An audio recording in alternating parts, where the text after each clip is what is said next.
All right, so in their latest legislative demonstration of their apartheid system, the Israeli government has officially banned the naturalization process for Palestinian spouses of Israeli citizens. So I got a good breakdown here from Common Dreams' Brett Wilkins, who says, racist new Israeli law bars the naturalization of Palestinian spouses. So let's just go ahead and get some of the details on this. They say, a new law passed on Thursday that effectively bans the naturalization of Palestinian spouses of Israeli Jews was condemned by human rights advocates in Israel and around the world, some of whom called it the latest manifestation of an apartheid regime. And listen, I mean, this is pretty much at face value the clearest definitional example of a legislative push to maintain the system of apartheid. I mean, they are literally banning specifically Palestinian and Arab people from becoming Israeli citizens, even if they are spouses of Israeli citizens already. So it's as explicit as possible, and you don't even have to take my word for it,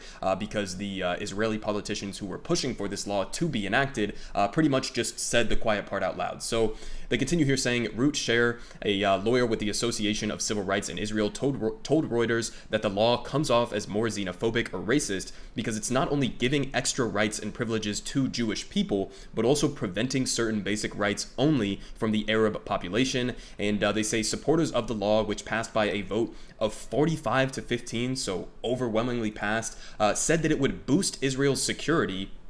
Again, completely racist and xenophobic, basically just doing a collective punishment of all Palestinian people, of all Arab people within Palestinian territories, basically just condemning them all as terrorists and saying, well, by effectively banning the naturalization process for specifically Arab and Palestinian people, we're somehow improving our national security. I mean, this is on the level of like Trump's Muslim ban, basically, you know, putting that forward as if that's somehow going to improve the national security of the United States. It's not, it's just purely racist. But they say, while also preserving the nation's Jewish character. Okay, so again, using these two, these two brazenly, supremacist arguments here from the official Israeli government. I mean, saying it's going to boost their security while preserving the nation's Jewish character. So again, they're laying out there pretty explicitly here, but they say, quote, the state of Israel is Jewish, and so it will remain.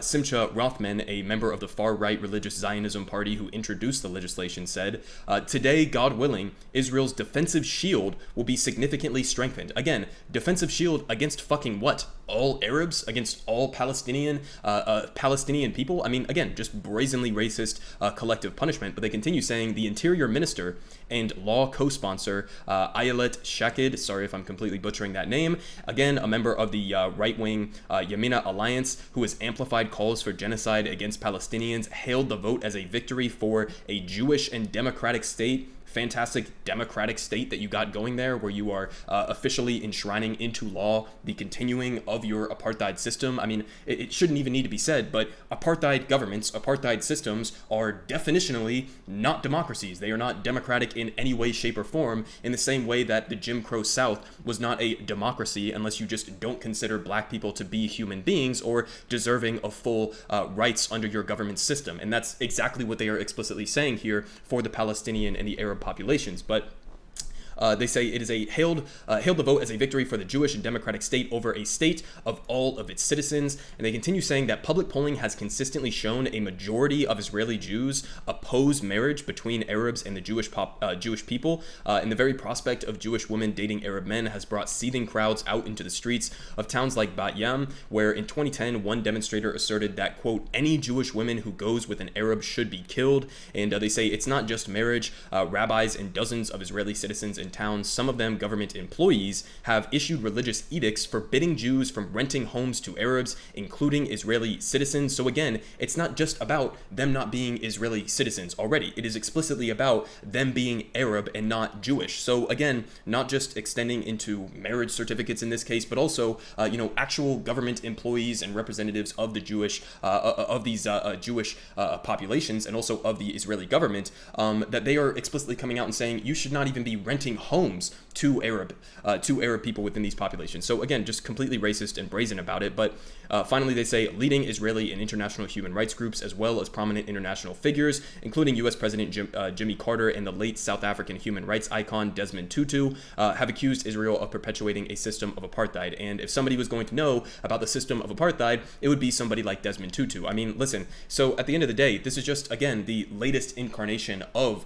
the ongoing apartheid system in Israel. And looking at this from the current perspective of how much attention we have seen, in many cases rightfully so, towards the ongoing Russian invasion of Ukraine, and seeing that and the response to that from the international community compared to the response to this ongoing system of apartheid, I mean, we're seeing basically the entire international community deploy the maximum sanctions against Vladimir Putin. And some people would argue that those are justified. I would argue that the broad sanctions that hurt innocent Russian civilians are not justified, okay, for many different reasons that I've talked about on this channel. But sure, go after Vladimir Putin, go after the oligarchs, all of that is fine and dandy, but where is this for the Israeli government? I mean, they are doing an apartheid system here. They have been ethnically cleansing the Palestinian populations. They have been committing widespread and brazen war crimes with their incessant bombing of Gaza. I mean, the Gaza Strip is called the world's largest open-air prison for a fucking reason, okay? They are treated as non-humans by the Israeli government. And so, you know, the question is, why is there such a disproportionate response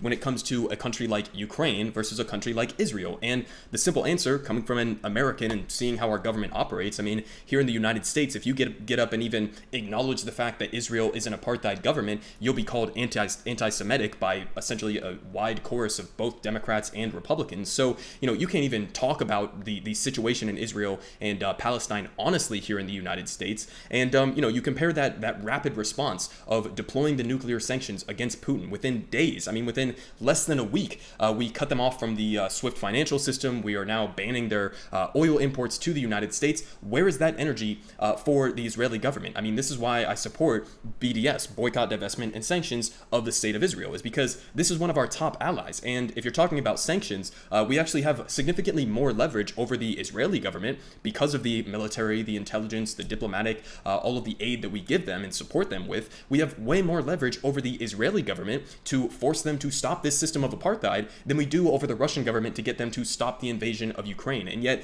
nobody is talking about this right now. And again, the point of that is not to distract from Vladimir Putin or any of that. It's to say this is happening right now, right? This is not something that's like some distant part of the past, right? Palestinian people who are living in the neighborhood of Sheikh Jarrah right now are being forcibly displaced from their homes. This is happening right now. You have Israeli settlers that are doing state-backed terrorism alongside Israeli security forces against Palestinian people. So this is a process that is ongoing. It's a process that is being violently maintained. And so this deserves just as bit of attention as, you know, any other crisis that is happening right now. And yet nobody is even talking about this. And I would honestly be surprised if this news about them again enshrining into law in a very explicitly racist and xenophobic way the banning of the naturalization of Palestinians and Arabs, even if they are married to Israeli citizens, I doubt that this is even going to be covered by the mainstream press at all. I mean, if you see this on any major networks, let me know, but I highly doubt it. So, you know, just keeping you guys updated, and understand we got to keep pushing for BDS. It's what worked in South African apartheid,